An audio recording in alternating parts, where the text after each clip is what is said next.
Gonzaga and the Pac-12 are both using the same consulting firm, and a league insider is pretty confident that is not a coincidence.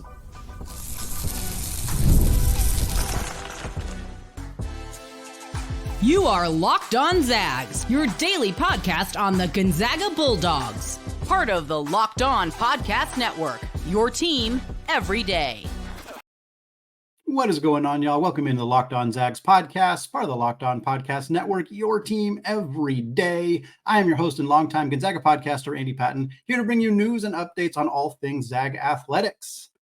Today's episode of Locked On Zags is brought to you by FanDuel. Folks, now through September 22nd, all FanDuel customers can bet $5 and get a free 3-week trial of NFL Sunday Ticket from YouTube and YouTube TV. Visit FanDuel.com to get started. Well, folks, John Canzano of the Bald-Faced Truth radio show, a longtime sports reporter in Oregon who covers the Pac-12, is joining me today. We're talking why the Pac-12 should want Gonzaga, whether Gonzaga should want the Pac-12, what he's heard about the rumors about Gonzaga potentially joining this conference. We also talk about why UNLV wasn't included in the first round of additions for the Pac-12, who else that conference is targeting, whether those schools that they're targeting could impact Gonzaga's decision to join the conference. All that and more jam-packed, fun episode for you all today, coming up here in just a second. Well, I am thrilled to be joined today by John Canzano, a longtime reporter and radio host covering the Pac-12, here to talk about the league's recent moves and what, if anything, that might have to do with our Gonzaga Bulldogs. John, we know that the Pac-12 is no longer the Pac-2. They are now up to the Pac-6, having added 4 schools from the Mountain West. We have Boise State, San Diego State, Fresno State, Colorado State, all coming into the league. We also know that they need to be at 8 in order to be an FBS qualified conference by 2026. So 2 more schools need to come into the conference. And I think it's fair to say, even as Gonzaga fans here on the podcast, that they're going to prioritize those football schools. They need to get 2 more football schools to be there by 2026. But my question, before we kind of get into some of the pros and cons on both sides here, my question is fairly simple. Do you think that the Pac-12 will, once they get up to at least a minimum of 8 schools, give some serious consideration to potentially adding a non-football program in Gonzaga into this conference? Well, I think, the Pac-6 or the six-pack, or we ever want to talk about them, I think, their football is their primary focus. And I think everybody knows that 80 to 85 cents of every media dollar are related to football. But I think the Gonzaga question has been hanging out there for the Pac-12 for some time. And I know that they talked about it, the last group of presidents, when they were, the Pac-12 as we knew it. I know that they talked about it and they considered it and kind of weighed it. I know that Gonzaga has hired Navigate, the same firm that the Pac-12 has hired to help them do the football piece of this expansion. So there's some natural synergy there that I think that, Navigate might be in the Pac-12's ear saying, look, basketball is undervalued. Gonzaga is a powerhouse when it comes to NCAA tournament units.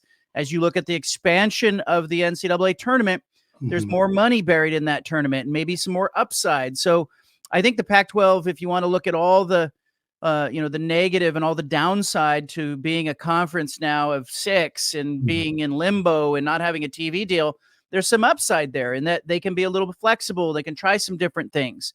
I know Gonzaga's held out hope that they'll get into the Big 12 or maybe the Big East. That's been talked about.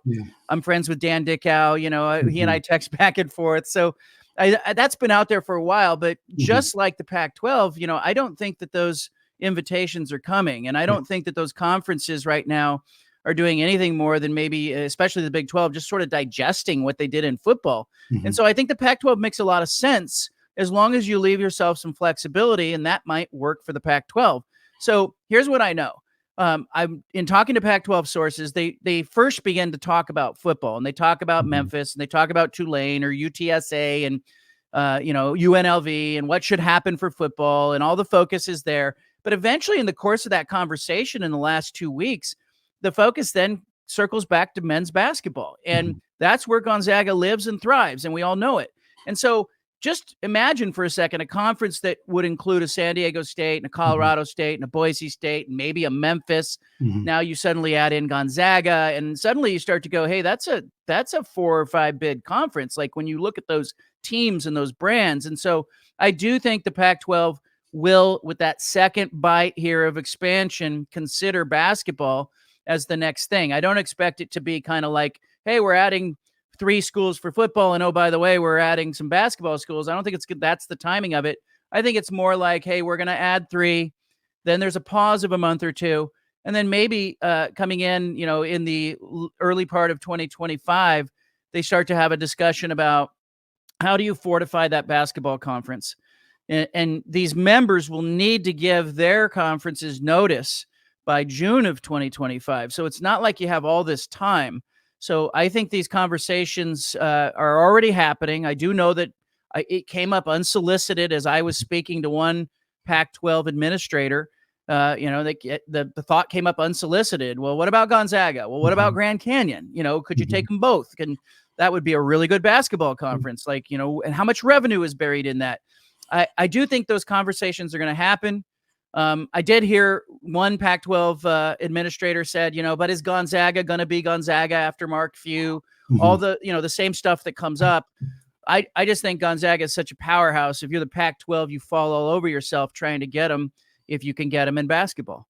Yeah. And I think the navigate aspect is something that really intrigues me because it's a consulting firm that's worked with Gonzaga for a while, and they kind of came up with some data that really pointed to Gonzaga having a really significant sway when it comes to just their media evaluation. Again, as you said, the 85 cents on every dollar is for football. So as much as Gonzaga's sway can be there when you're talking about not being in that football conversation, but their TV power numbers from basketball were basically right behind Kansas and Kentucky and Duke, and like right in that conversation with Carolina and those other teams. Like they were a top 5 team in terms of how much power they have from a TV perspective. And we see that their non-conference games are always some of the most watched games in college basketball every single year. So this is a team that really does drive a significant amount of media attention from that basketball perspective. And I think if you're the Pac-12, I mean, the fact that the previous Pac-12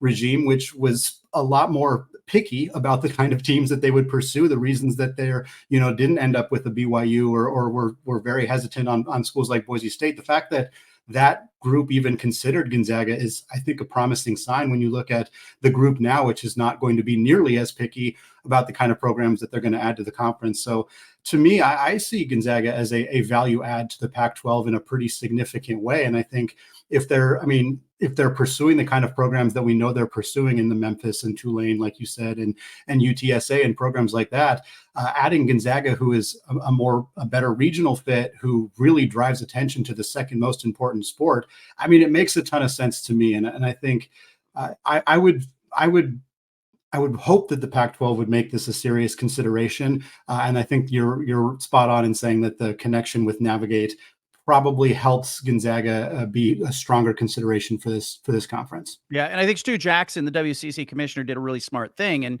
adding some schools in the in the recent months, and I always see that as a real preemptive move where you're trying to ensure that you're not losing brands. You don't want to have to be in a backfill situation like the Mountain West is right now, and so I think he was really smart. Now, does it make sense for Gonzaga? Well, I have to know the numbers, right? And I have to know what Navigate and the Pac-12 would be talking about. But I just look at the players involved here. I look at the geography. I sort of, look at from 20,000 feet. Does Gonzaga fit better in the Big 12 or the Big East?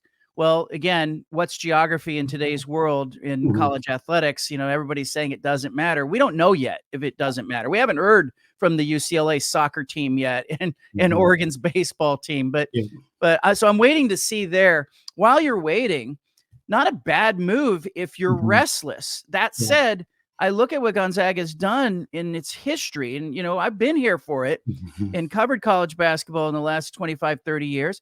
I've seen it, and Gonzaga is not a mid-major. I mean, this is a blue blood program that everybody knows you have to pencil in deep in the tournament these days. And so I think the Pac-12 is going to look football first, 100%. This move, you're not going to hear Gonzaga coming up, I don't think, in this next bite that they take. But then after that, once they get to 8+, and I think the number's 9 in football, then they start to look at scheduling for basketball. How many basketball schools do you have? Did you get Memphis? If you did, does that appeal to Gonzaga? Does it make sense to go after Gonzaga and Grand Canyon, or Gonzaga and St. Mary's, or all three? Or are they better off sitting and waiting for an eventual opportunity in the Big 12 or somewhere else? I think ultimately we all sort of suspect that the super conferences are coming in football in like 2030 or so, 2028, 2034, somewhere in that window where all these deals are going to come up from a media standpoint. But basketball, I think, like women's basketball in the NCAA tournament, is just, there's a bigger ceiling there. There's more room to grow. And, I did speak with Navigate once Gonzaga hired them. They were really out there sort of pushing the narrative that basketball was undervalued. We heard a lot of that. They did a really good job. It's a really smart, good company that they hired. They're not cheap, but the Pac-12 is now in business with Navigate. And I kind of, immediately just said, okay, if I'm Navigate, how do I prove my value to Gonzaga? I sell Gonzaga to the Pac-12. Yeah. Well, there's a lot of reasons the Pac-12 could use Gonzaga, but does Gonzaga want to join the Pac-12? We're going to talk about the pros and cons for the Bulldogs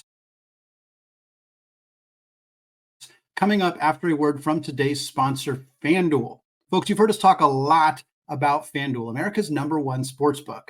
Usually we're filling you in on a boost or a bonus offer from FanDuel. We have something a little bit different for you today. Now through September 22nd, all FanDuel customers can bet $5 and get a 3-week free trial of NFL Sunday Ticket from YouTube and YouTube TV. Then with the YouTube TV base plan, you'll be able to watch every regular season Sunday afternoon out-of-market game. All you need is a Google account and a current form of payment, and you can cancel anytime. Right now, the Zags are still at plus 2,000 odds to win it all in the 2025 National Championship. If you're still a believer, and why wouldn't you be? Now is a great time. Join me by visiting FanDuel.com/lockedon to download America's #1 sportsbook. Today's episode is also brought to you by Roy. Hey, Zag fans, have you heard about Roy? It stands for Return on You, and it is a new platform that lets you, the fans, get involved in NIL like never before by making contributions directly to your favorite athletes. By supporting players directly, you can help shape rosters, retain talent, and keep your favorite athletes out of the transfer portal. NIL has changed the game for athletes. Roy changes the NIL game for fans. Why use Roy?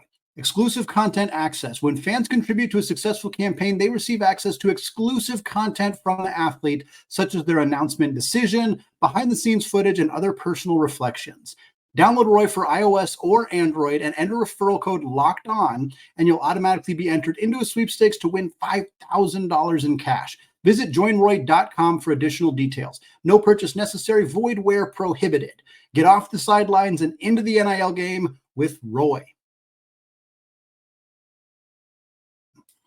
What really stands out to me, and something that I'm kind of very interested in here, is the Gonzaga perspective here, because the fan base, from my interactions, is pretty split. You have some fans who are adamant, yes, they need to take this opportunity. If the Pac-12 comes calling, you answer that call, you jump into that conference immediately. Some fans are saying, no, let's wait.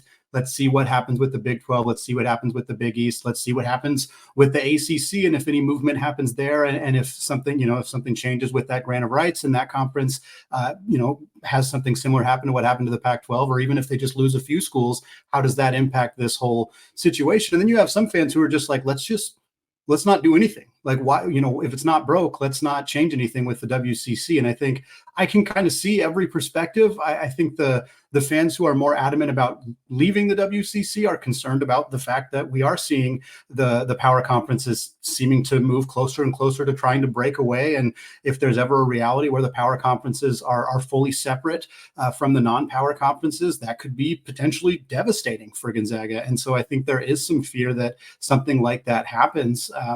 And for my money, I've long said on the show, I don't think Gonzaga leaves for a slightly better conference unless they feel that the odds of the Big 12 and the Big East are zero or around zero. And right now they kind of are. I mean, I've tried to be optimistic, but the Big 12 has rebuffed them multiple times now. They rebuffed UConn. If they're not going to add UConn, who does have a football team, albeit not a good one, but they still have a football team. So if they're not adding UConn, I think they're just not making any moves right now. And so I think if you're Gonzaga, you have to seriously consider this.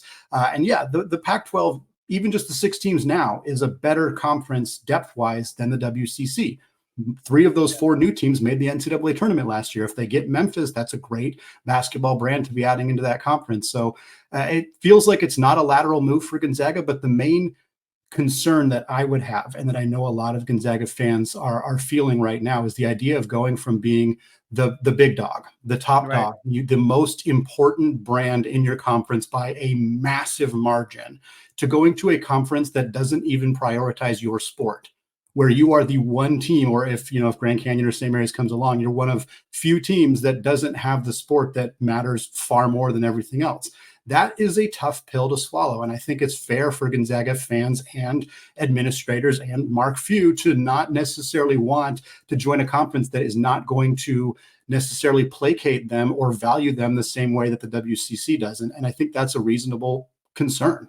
I think if the Big 12 or the ACC or the Big East really wanted Gonzaga, it would have happened. In the Big 12 conference, for example, all this smoke about UConn was really Brett Yormark, I think, who is super ambitious and aggressive, getting out over his skis a little bit. You could tell the presidents in the Big 12 just didn't have an appetite for more chaos. They were just digesting the football move, and suddenly all this basketball thing came. And I kind of wonder if he got himself in a little trouble with his presidents by getting so out there with this UConn thing. You could really feel it being walked back. And so it really told me that there isn't, an appetite for basketball right now. That said, I talked to Greg Sankey, the SEC commissioner, several times in the last year. The thought that keeps coming up is, he looked at baseball, for example, and he had Ole Miss was the last team in the baseball tournament, won a national championship. He pointed to Oregon State, that was like the second to last team in, or the last team in a few years ago, won a national championship. His members have got a real appetite to get more NCAA tournament bids. And so I think some of these top conferences are going to push for an expansion of the tournament. We've heard that. I think they'll get placated with, hey, we're going to add 4 more, or we're going to add 8 more. That's a lot more money, and that's more units out there. So I do think that people will pivot a little bit to these basketball matchups and the potential to put college basketball, as part of a tent pole and a media rights deal, and say, okay, we're really going to invest in this. And so I do think that Gonzaga is wise to explore. You can't just sit tight in today's world of college athletics. There is a football field somewhere there at Gonzaga underneath the library or something, but you're not gonna unearth that and start playing football all of a sudden. So this is your thing. You got to protect it, but you have to explore. And the knock that Gonzaga suffers every year is that, hey, your conference is not very good. You beat up on all these schools that are not very good, and then you get into the tournament. But I wouldn't worry so much about that if you can get the money and you can negotiate the TV deal. I just worry a little more about watching what's happening in football, knowing that nothing is safe anymore and nothing is sacred. I don't move unless it's a no-brainer if I'm Gonzaga. So I need to see numbers, and I need to see that the Pac-12 is serious about basketball. But I think that fork in the road may come, January, February, as, a basketball season will be well underway and headed towards March. I think there may be some questions there for Gonzaga. Like, is it time for a move? Is this the right time? Is this the right membership? Do you want to be with, LMU and University of Portland and Santa Clara, or do you break away with, the Grand Canyon, St. Mary's, Gonzaga trio that's got some brand? I don't think Grand Canyon is risk averse. That's the thing that's crazy, is I think Grand Canyon will take a leap. Like, they haven't even played a game yet in the conference. And I think they might look around and go, hey, that looks better. But, I think you have to explore it. I know why fans are split on it, but I would just kind of caution people to remember what happened to the Pac-12. Like, there was 108 years of history there. The SEC and the Big Ten, the TV companies, they didn't blink twice at that kind of tradition and history going away in the name of the future of college athletics. And I do wonder what happens to some of the conferences, Mountain West, WCC, and others, even the Pac-12. What happens when football does break away and goes in its separate direction? My hope would be that there's still a place on television and the NCAA tournament with all those units, that huge TV deal, that there's still a value and a place for college basketball that may grow some. And so, Gonzaga's got to be simultaneously looking at its future and examining where do they belong, but also I think planning for life after Mark Few as well, because the job he's done there, it's second to none. We've seen some cases where people have left and the program falls off. But, as Tommy Lloyd is proving, maybe it was Gonzaga. Maybe it is the culture of Gonzaga in that special community. Closing out the show, we're discussing whether the basketball prowess of the Pac-12's next targets matters for their pursuit of Gonzaga. And we're also going to talk about what the heck happened with UNLV left out of the first round of Pac-12 expansion schools. All of that coming up in just a second. But first, folks, let's talk about game time, because going to live events, it's the best. Whether it's music, whether it's sports, theater, comedy, or more. And finally, college sports are back. College football's here. That means college basketball is just around the corner, and I'm looking forward to making a lot of new memories this season out in Portland, out in Corvallis, out in Spokane, in Seattle, all sorts of great basketball games to be attended this year. And great news, folks, when you're getting tickets for those events, Game Time has a new feature called Game Time Picks that makes getting tickets for your favorite events even easier. Game Time Picks filters out the fluff to show you only incredible deals on seats, so you don't have to waste your time searching through thousands of tickets. And folks, I already found them for you. If you're going to the battle in Seattle, you're going to go see Mark Few versus Mark Pope, Gonzaga versus Kentucky. You can get tickets for that game at $58, and they have a super deal, $140, 2 tickets, just a few rows up on the baseline at Climate Pledge Arena. If that interests you, go check out Game Time. You can take the guesswork out of buying tickets. And if you download the Game Time app, create an account, and use code LOCKEDONCollege, you'll get $20 off your first purchase. Create an account, redeem code LOCKEDONCollege for $20 off. Terms do apply. Download the Game Time app today. Last-minute tickets, lowest prices, guaranteed. Moving ahead to just kind of talk more broadly about the Pac-12 and their kind of next steps. We know that the conference leadership has met this week. We know that they're in the process of I think, trying to get 2 more schools announced very soon. I don't think they want to drag this out any longer. And certainly if you're the Mountain West or the American Conference or some of those other conferences, you're hoping that the Pac-12 gets this done as soon as possible so that you can start, making your next moves and planning ahead. And we mentioned some of the teams already that are in this conversation. Memphis, Tulane were 2 that came up. But before we get to them, I kind of want to talk about the fact that they took 4 Mountain West schools and did not take UNLV. I think that was a bit of a surprise to a lot of people kind of following this whole process. UNLV obviously off to a fantastic start on the football field this year. Now their history of football success is pretty up and down, to say the least. But do you get a sense that there was a specific reason UNLV wasn't a part of this initial grouping from the Pac-12? Does the connection with Reno and the University of Nevada, who I frankly would not be a very much a value add for that conference, do you think that played a role? I'm just curious what kind of left UNLV and a tremendously fast-growing media market in Las Vegas kind of out of this initial move for the conference. I had said 48 hours before the Pac-12 took 4 schools that I thought the Pac-12 would take 4 or 5 schools. I included UNLV in that bunch. I had them in that bunch without a question, not at the top. I mean, they don't have the brand of Boise State. They don't have the media market of San Diego State, but it gets you into Vegas. It's an emerging market. It's a top 50 media market. It's growing like crazy, and you get access to an NFL stadium. And so why doesn't that happen? That became the question to ask after that Thursday morning announcement last week. Well, initially it was, hey, there's a complicating issue with Nevada and UNLV sharing a board of regents. But I don't think that's directly the reason. I think the real reason is that the 4 schools who were leaving the Mountain West wanted to do it kind of in disguise, under the cloak of night, bound together, tight knit. Those 4 pulled together very tightly and were in close communication with each other. They grouped themselves together, and then they did that intentionally. They knew that if they included UNLV, that UNLV was going to have to go to the Board of Regents in Nevada, same board that Nevada has, and say, hey, we would like to separate. It gets put on an agenda as an agenda item. Everybody freaks out on social media.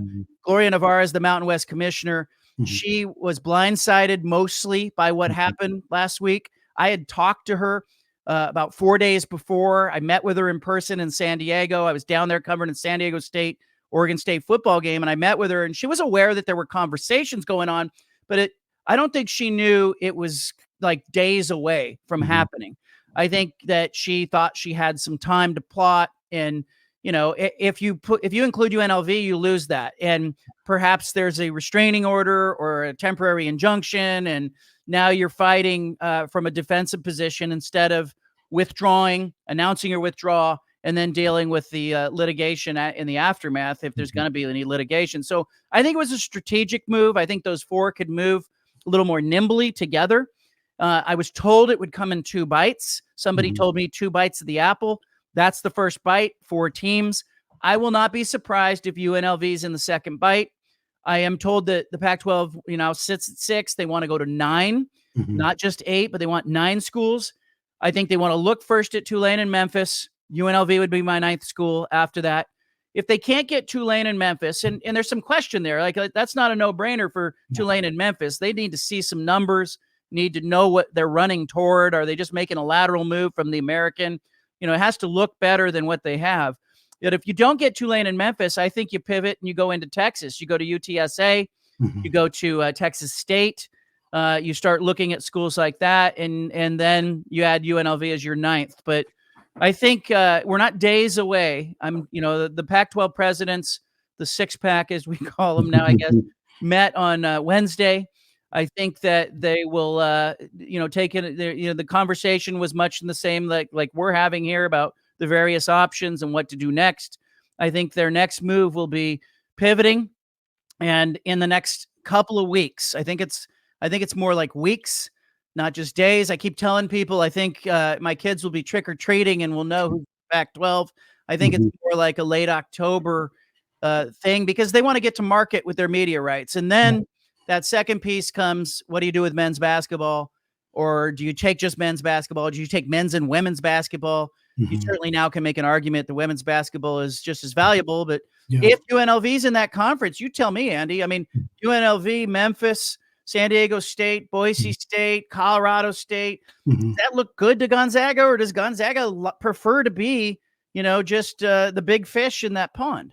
And I think that's the question. And I don't think the Pac-12 is not going to make decisions here with men's basketball at the forefront of their mind in terms of the Texas schools they might be pursuing. Like Memphis would be a great value add for basketball. Pretty much every other school we just talked about, Tulane, not a great basketball program. UT San Antonio, even worse than that. South Florida had a good year, but they don't have a great history. Some of the other teams that Texas State, no, like East Carolina, Toledo, like other schools that are kind of on the periphery, like none of those schools really move the needle for basketball. But I think if you're Gonzaga, you're not sitting here thinking, okay, there's already 4 or 5 teams that are going to make the NCAA tournament that consistently do it. Boise State, Colorado State, San Diego State are all pretty regularly in the tournament or in that conversation. I don't think if you're Gonzaga, you think, well, if the last ad is Tulane, we say no. But if it's UNLV, we say yes. Like, I don't think that they're going to be that nitpicky about it necessarily. And I certainly don't expect that the Pac-12 is going to have that in mind necessarily when they're making these decisions, but it's going to matter to some extent. I mean, I think if they don't get Memphis and the final additions are Texas State and UTSA, like that really drags down the bottom of that men's basketball conference. I mean, to the point where those programs are fairly comparable from like using Ken Pomeroy's data to teams like San Diego and Portland. Like they're not much better than the bottom half of the WCC. So I do think there is a reality where the Pac-12's moves, which makes sense from the Pac-12's perspective and makes sense from a football perspective and a media market. If you can get into San Antonio, like you're going to do that. But there is a reality where those moves that the Pac-12 makes could be enough to kind of give Gonzaga a little bit more pause. Ultimately, the money is still going to be what matters. But I am curious if they don't make any more moves that help basketball at all, if that could drive Gonzaga away to just decide, we're just going to stay with where we are. Yeah, I mean, you can't argue that Gonzaga is well positioned. We all expect they're going to be in the tournament.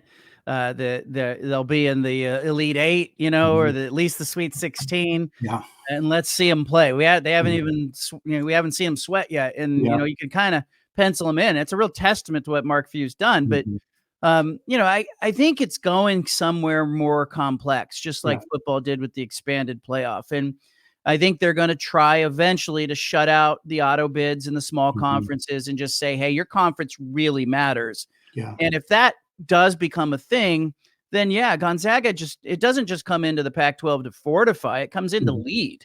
Yeah. Like it comes in to be a tent pole. And you put Gonzaga and San Diego State out there and Memphis and UNLV and some others, and you can hold your head high there. But how much money is buried in that NCAA tournament? We just continually come back there. And, my friends in the WCC seem to think they believe Gonzaga will sit and wait, that it won't be a no-brainer decision for them. But let's see what the Pac-12 does. It's not a bad position to be in, to have leverage and have people want you, right? It's nice to be wanted.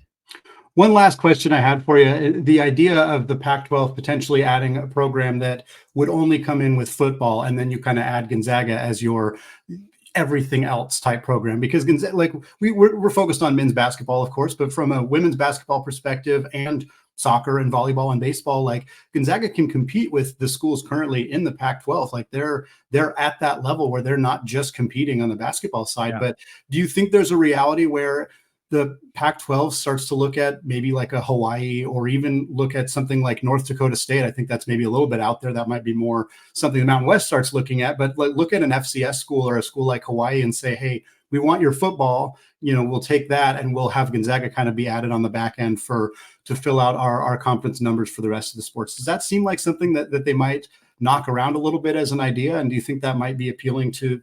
I mean, I think for Gonzaga, it's kind of the same question, but for some of those other schools, I think it might make some sense. It would be ideal for the Pac-12 too, to have the ability to play some of those other sports within the conference. I was talking with a source at Oregon State who told me, they're kind of watching, and waiting to see who's in the conference from a baseball perspective, to know whether or not their baseball team, the baseball team at Oregon State is in a lot of the same position as Gonzaga basketball. Like they are a national title contender every year.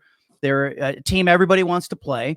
They're going to go as an independent this year, and they're able to put together the schedule. They're going to play a couple of Big Ten teams. They're going to play Oregon and Washington. They're going to get the games. But so they're kind of waiting to see. I was told everything's on the table, but I'll pump the brakes and I'll cross Hawaii off. That's not going to happen. It's too messy with the stadium situation and the travel.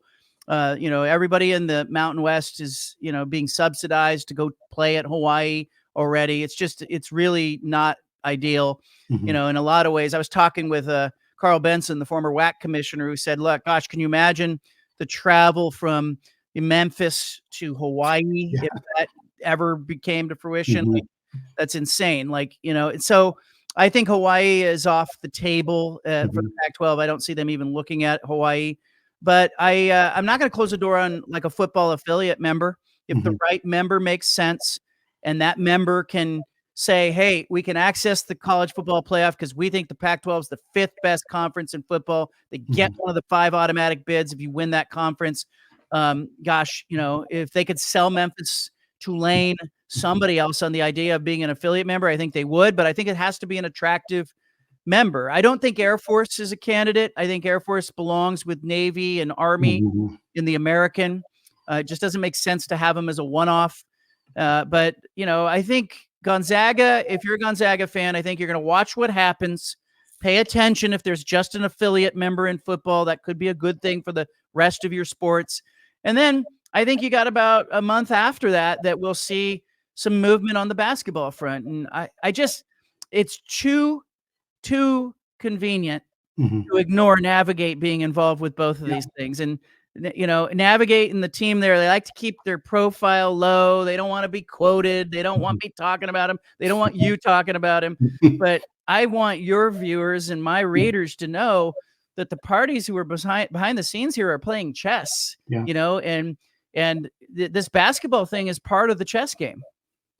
John, thank you so much for taking time out of your day to come on the show. Really appreciate your insight, your expertise into the Pac-12. This has been a really fun development and a really interesting kind of aspect of this conference realignment, getting back to the Pac-12 kind of side of things. And I'm looking forward to finding out more what's going to happen here, and hoping to have your expertise on another time to talk about this if it ends up happening with Gonzaga. Thanks again. Yeah, well, look, I appreciate you. I think the passion of that Gonzaga fan base is difficult to ignore. I'm obviously familiar with it here in the Pacific Northwest. So we'll see what happens. These are not boring times, Andy. No.